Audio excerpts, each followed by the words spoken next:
नमस्कार, आप देख रहे हैं न्यूज 18 राजस्थान। आपके साथ मैं हूं आसिफ। करौली युवती मौत मामले में हिंडौन अस्पताल के बाहर धरना प्रदर्शन जारी है। 36 घंटे से ज्यादा समय से धरना प्रदर्शन हो रहा है। 4 मांगों को लेकर प्रदर्शन जारी है। सांसद डॉक्टर किरोड़ी लाल मीणा धरने पर मौजूद हैं। एसपी और डीएम से विभिन्न मांगों को लेकर वार्ता विफल रही थी।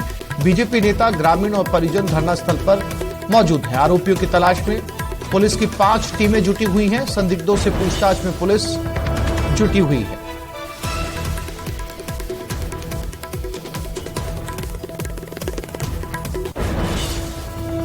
तो ये करौली के नादोती का मामला है, जहां पर किरोड़ी लाल मीणा धरने पर बैठे पिछले 3 दिनों से।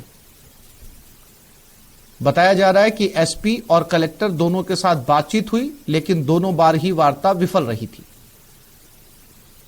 4 मांगे हैं, इनको लेकर सांसद का धरना यहां पर जारी है। उनके साथ युवती के परिजन और दूसरे लोग मौजूद हैं।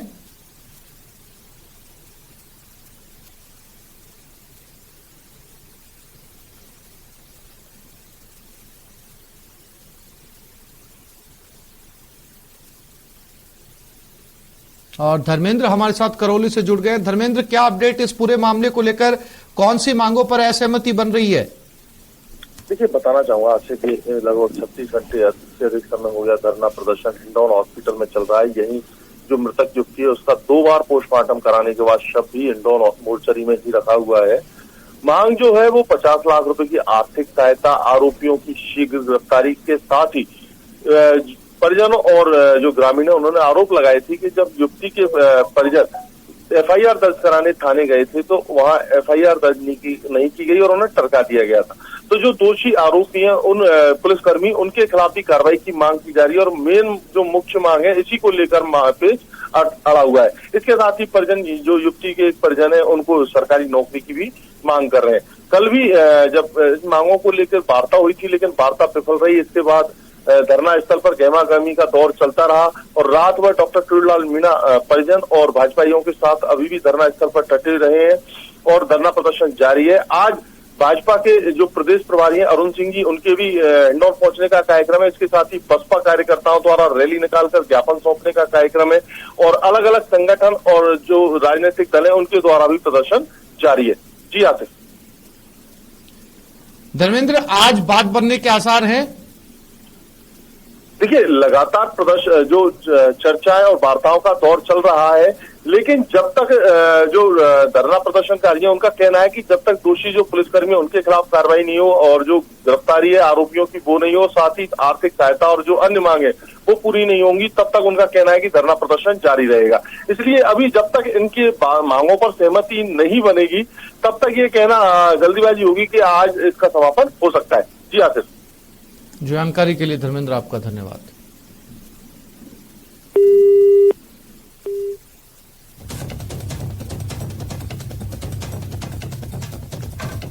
तो आज करौली युवती मौत मामले में हिंडौन हॉस्पिटल में धरना प्रदर्शन जारी है। किरोड़ी लाल मीणा के नेतृत्व में प्रदर्शन जारी है। बीजेपी प्रदेश प्रभारी अरुण सिंह आज हिंडौन पहुंचेंगे।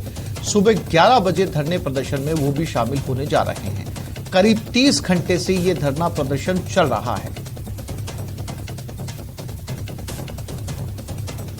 4 मुख्य मांगे हैं और इन पर सहमति प्रशासन के साथ युवती के परिजनों की नहीं बन पाई है।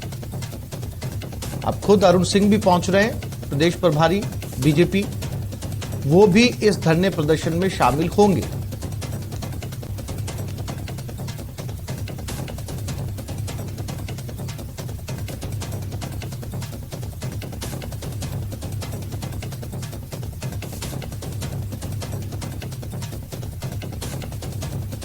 ये तस्वीरें जहां पर लगातार युवती की मौत का मामला बताया जा रहा है कि बृहस्पतिवार को इस युवती के परिवार वालों को इसका शव मिला था और परिजनों ने इसकी सूचना पुलिस को दे दी थी।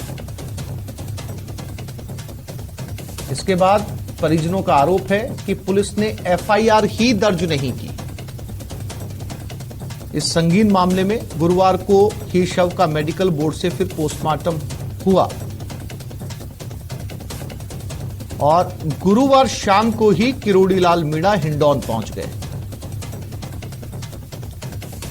और फिर उन्होंने अपनी मांगों को लेकर धरना प्रदर्शन देना शुरू कर दिया।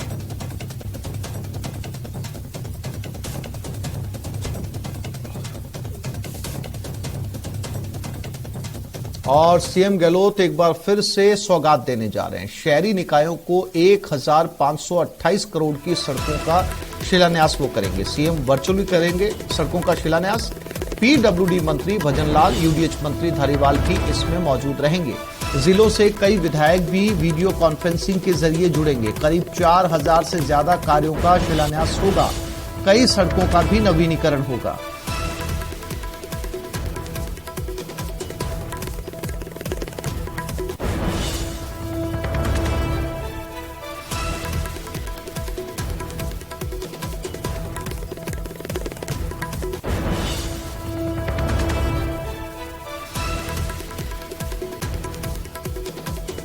और बाबूलाल घायल हमारे साथ जुड़ गए, उनसे बात करते हैं। बाबूलाल, एक के बाद एक जनता के लिए तोहफों की झड़ी लगाई हुई है और एक बार फिर से 1528 करोड़ की सड़कें। बिल्कुल, आज मुख्यमंत्री अशोक गहलोत आसिफ सौगात देने जा रहे हैं शहरी निकायों को और जो भी बड़ी सड़कें बन रही हैं उनका शिलान्यास होगा और शहरों में कनेक्टिविटी को बेहतर किया जाएगा।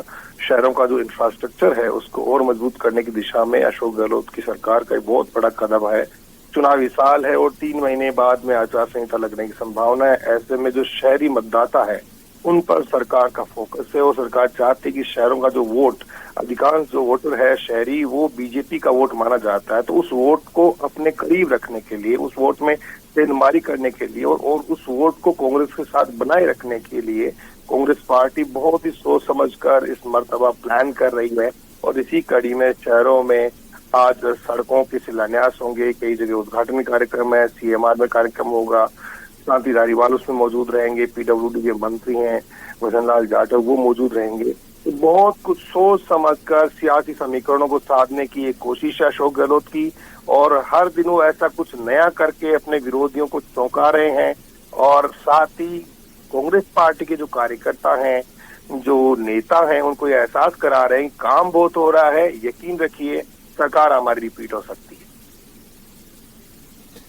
बाबूलाल बने रहिएगा, मैं फिर से लौट रहा हूं आपके पास में। कांग्रेस की प्रदेश कार्यकारिणी की बैठक आज है, सुबह 10 बजे पीसीसी मुख्यालय में बैठक होगी। पीसीसी चीफ डोटासरा, प्रदेश प्रभारी रंधावा इसमें मौजूद रहेंगे। सह प्रभारी अमृता धवन भी मौजूद रहेंगी। सीएम गहलोत वर्चुअली इसका संबोधन करेंगे। नवनियुक्त पदाधिकारी सभी जिलाध्यक्ष बैठक में मौजूद रहेंगे। आगामी चुनाव की रणनीति पर पार्टी इसको लेकर मंथन करेगी। बाबूलाल हमारे साथ लगातार बने हुए। बाबूलाल, क्या लबोलुआब रहने वाला इस बैठक का? देखिए, अहम मौजू आज की बैठक का यही है कि किस तरह से चुनावी वैतरणी पार की जाए, क्योंकि कांग्रेस का जो संगठन है अभी बना है। डोटासरा की टीम का हाल ही में ऐलान हुआ है, जिलाध्यक्ष अब जाकर के बने हैं और पीसीसी के पदाधिकारियों की बहुत बड़ी लिस्ट हाल ही में निकाली गई है। तो इन तमाम लोगों को साथ में बैठा करके डोटासरा जीत का मंत्र देंगे।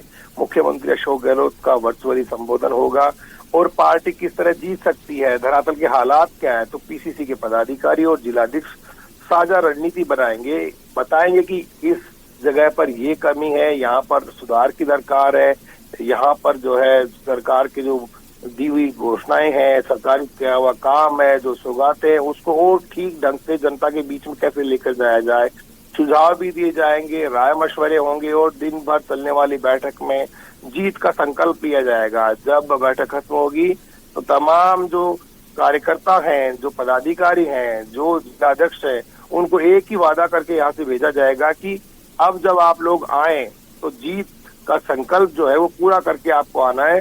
तो फील्ड में झोंक रही है कांग्रेस पार्टी आज से अपने तमाम पदाधिकारियों को, अपने जिलाध्यक्षों को, कि पीछे मुड़कर देखने की जरूरत नहीं है। गिनाने के लिए आपके पास बहुत काम है, बहस कीजिए, विरोधियों को करारा जवाब दीजिए और गहलोत सरकार की जो योजनाएं हैं उन पर जनमत जुटाइए। तो रायशुमारी जनता के बीच में ज्यादा से ज्यादा अपनी योजनाओं को लेकर कांग्रेस करना चाहती है। इसी कड़ी में आज ये बहुत बड़ी बैठक, बहुत महत्वपूर्ण बैठक और चुनाव को आगे ले जाने की दिशा में, यानी चुनाव में किस तरह कांग्रेस का वर्कर काम करेगा, वो आज जो है सारी रणनीति तय होगी और बीच वहां बैठ करके तमाम जो नेता हैं वो बताएंगे कि आपको किस तरह से चुनाव लड़ना है। चुनाव लड़ने के जो तौर तरीके हैं, जो शब्द बाण आएंगे बीजेपी की ओर से, बीजेपी की मशीनरी, बीजेपी की रणनीति, बीजेपी का कार्यकर्ता बहुत ज्यादा प्रशिक्षित होता है, तो उस पर कैसे भारी पड़े कांग्रेस का वर्कर, तो ये तमाम चीजें उनको समझाई जाएगी और उन्हें बताया जाएगा कि जहां पर भी बीजेपी का आदमी आपको कहे कि हम ये करेंगे, हम वो करेंगे, तो उनको बताइए कि हमने ये करके दिखा दिया है।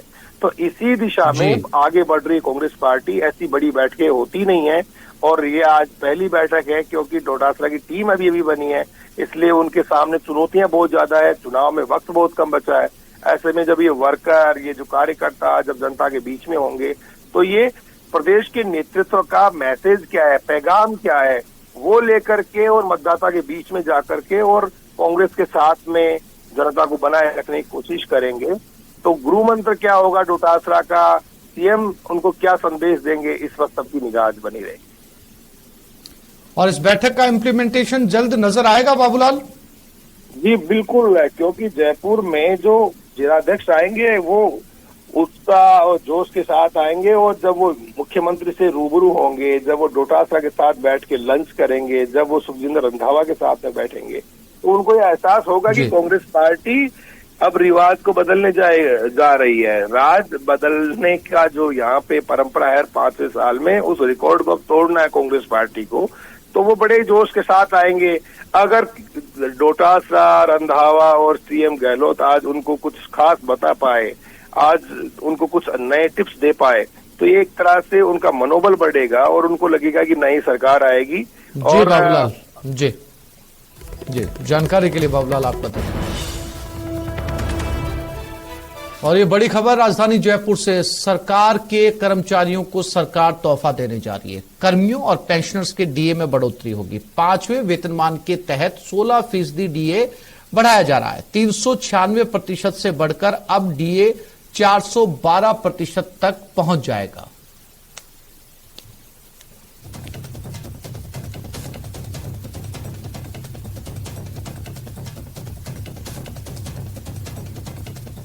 जोधपुर के लूनी में भोजनालय पर 4 बदमाशों ने मारपीट कर तोड़फोड़ की। दुकान मालिक दलबीर सिंह ने लूनी थाने में रिपोर्ट दर्ज करवाई है।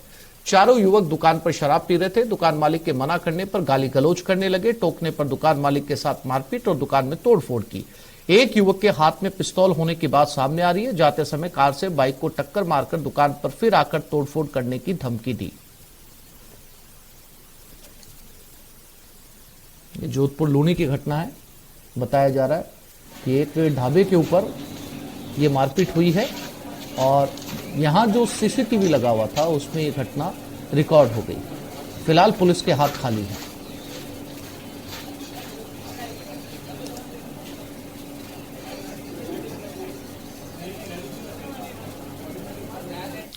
चूरू के रतन नगर में 12वीं क्लास के छात्र की ओर से धर्म परिवर्तन के आरोप से हड़कंप मच गया। मामले की सूचना के बाद छात्र के घर पर लोगों की भीड़ जमा हो गई और रतन नगर पुलिस मौके पर पहुंची। रतन नगर पुलिस पूरे मामले की छानबीन कर रही है। जानकारी के मुताबिक 17 वर्षीय छात्र ने बताया कि उत्तर प्रदेश की एक महिला सीमा पठान उनके परिवार के 3 साल से संपर्क में है। महिला उसके माँ बाप और भाई को रोजा रखने, पूजा पाठ नहीं करने और घर में नॉनवेज खाने के लिए कहती है। इसके बाद उसकी मां ने 7 दिन तक रोजे रखे और उसके भाई और पिता ने नॉनवेज भी नहीं खाया। जब उसने ऐसा करने से मना कर दिया तो उसके साथ मारपीट की गई। इसके बाद वो अपने चाचा के घर आ गया। अब उसे घर में भी नहीं घुसने दिया जा रहा। छात्र की बातों का उसके चाचा ने भी समर्थन किया। इधर रतन नगर पुलिस छात्र को लेकर उसके घर पहुंची। छात्र की मां ने पुलिस के सामने सभी आरोपों को बेबुनियाद बताया। रतन नगर पुलिस पूरे मामले की छानबीन कर रही है। मैं घर पे था उस दिन, ड्यूटी नहीं गया था। ठीक है, तो ये मेरे को बोला कि चाचा ऐसी ऐसी बात है, पापा जी का नंबर है क्या? तो मैंने बोला है। तो इसको बात भी करवाई अपने पापा जी से। फिर इसका पापा उससे बात किया था, उसको भी इसके पापा के साथ झगड़ा हुआ, गाड़ी के लोगों को दिया।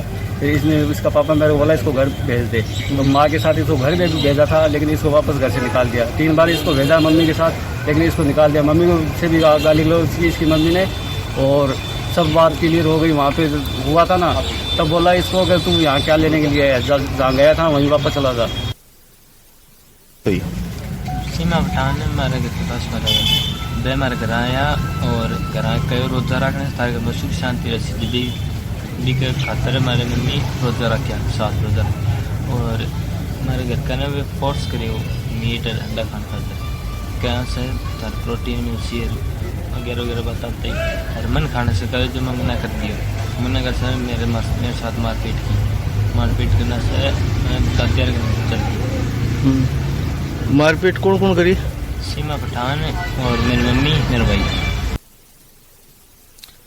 शूटिंग की तैयारी कर रहे खिलाड़ियों के लिए अच्छी और सुखद खबर है। जयपुर की जगतपुरा शूटिंग रेंज अब इंटरनेशनल स्टैंडर्ड की बन गई है। रेंज में इलेक्ट्रॉनिक टारगेट लगने से अब खिलाड़ियों को ट्रेनिंग के लिए दिल्ली या किसी दूसरे प्रदेश की ओर रुख नहीं करना पड़ेगा। इलेक्ट्रॉनिक टारगेट लगने के बाद यहां पर स्टेट चैंपियनशिप का आयोजन किया जा रहा है।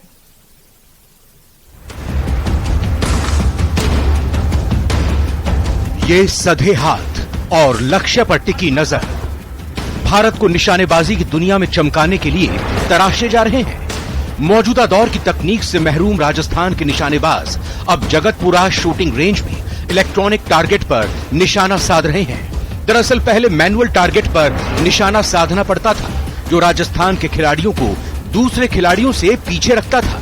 लेकिन खेल परिषद की ओर से शूटिंग रेंज में 51 इलेक्ट्रॉनिक टारगेट लगाने के बाद प्रैक्टिस कर रहे निशानेबाजों को पॉइंट्स के लिए मैनुअली नहीं देखना पड़ता है। ये काफ़ी लंबे समय से मांग थी जो इलेक्ट्रिक हमारे टारगेट्स हैं, और प्रॉब्लम ये थी कि इंटरनेशनल कंपनी इसको करती है और काफ़ी बार हमने इसके टेंडर भी किए। और आज मैं राजस्थान के खिलाड़ियों को और शूटिंग एसोसिएशन को बधाई देती हूँ कि ये 5,65,00,000 की लागत से जो हमारी शूटिंग रेंज के जो इलेक्ट्रिक टारगेट जो लगे हैं बहुत शानदार, बहुत ही उच्च कोटि के लगे हैं। निशानेबाजी में राजस्थान के खिलाड़ियों ने दुनिया में डंका बजाया है, लेकिन जगतपुरा शूटिंग रेंज में इलेक्ट्रॉनिक टारगेट अब भी काफी कम है। इसके साथ ही एनिमेशन पर भी ध्यान देने की जरूरत है, क्योंकि खिलाड़ियों को दोगुने पैसे चुकाने पड़ रहे हैं। अगर खेल परिषद अपने लाइसेंस के जरिए कारतूस उपलब्ध कराए तो इसकी कीमत काफी कम होगी। खिलाड़ियों को ट्रेनिंग में दिक्कतों का सामना नहीं करना पड़ेगा। ये आप देख सकते हैं बच्चे पूरे जोश के साथ आए हुए हैं और लगभग 15 दिन तक ये टूर्नामेंट चलने वाला है। इसमें अब तक 5,000 की एंट्रीज हो चुकी हैं और शायद 6,000 तक पहुंच जाएंगी। तो अपने आप में ये एक बहुत बड़ा अचीवमेंट है कि इतना बड़ा शायद खेल आयोजन शायद ही कोई होता हो जिसमें कि इतने नंबर के खिलाड़ी आते हों। उसके अलावा जो आज एक बहुत बड़ा हमारे लिए और बड़ा अचीवमेंट है वो ये है कि राज्य सरकार ने जो हमारी कई सालों से खिलाड़ियों की डिमांड थी कि जगतपुरा शूटिंग रेंज को इलेक्ट्रॉनिक टारगेट लग जाने चाहिए, तो जैसा आप पीछे देख सकते हैं वो इलेक्ट्रॉनिक टारगेट लग चुके हैं। फिलहाल प्रदेश में शूटिंग का खेल युवाओं पर अपनी छाप छोड़ रहा है, लेकिन जगतपुरा शूटिंग रेंज में कुछ खामियां खिलाड़ियों की कोशिशों में मुश्किल खड़ी कर रही हैं। उम्मीद है खेल परिषद इन खामियों को जल्द ही दूर करेगी और राजस्थान देश को अपूर्वी चंदेला, अवनी लेखरा और दिव्यांश पवार जैसे और खिलाड़ी देगा। महेश दाधीच, न्यूज़ 18 जयपुर। और ये बड़ी खबर नागौर से है। रियाबड़ी में किसानों के प्रदर्शन का मामला। प्रदर्शन कर रहे 3 युवक मोबाइल टावर से नीचे उतर गए। रात में 3 बजे ये लोग टावर से नीचे उतर आए। प्रशासन ने पानी का बहाव भी खुलवा दिया है। पानी का बहाव खोलने के बाद युवक नीचे उतरे। मोबाइल टावर से बजरी ठेकेदार पर पानी का बहाव रोकने का आरोप लगाया था। लूणी नदी में पानी का बहाव रोकने का ये आरोप था। इसी को लेकर ये धरना प्रदर्शन शुरू किया गया था।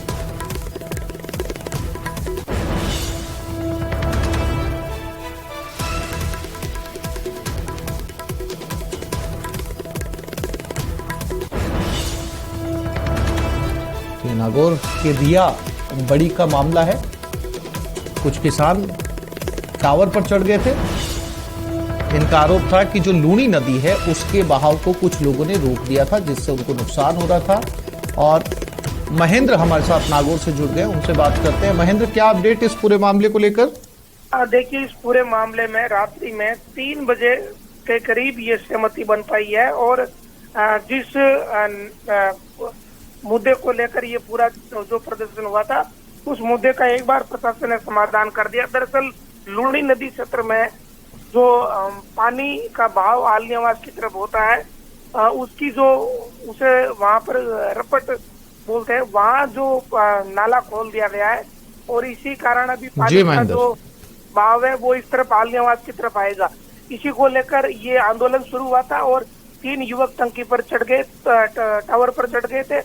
अभी रात्रि में 3 बजे वो नाले पानी का बहाव खुलने के बाद ये जो है वो तीनों नीचे उतर आए हैं। महेंद्र, शुक्रिया जानकारी के लिए।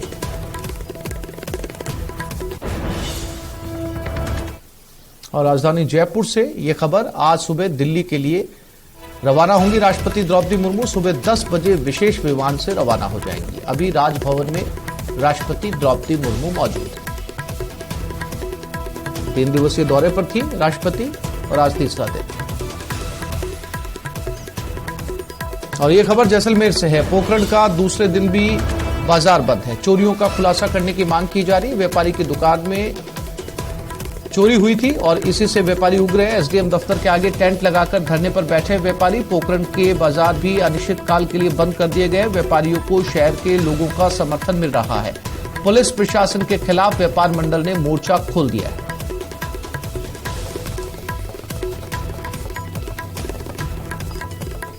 तो इस बुलेटिन में फिलहाल इतना ही। नमस्कार।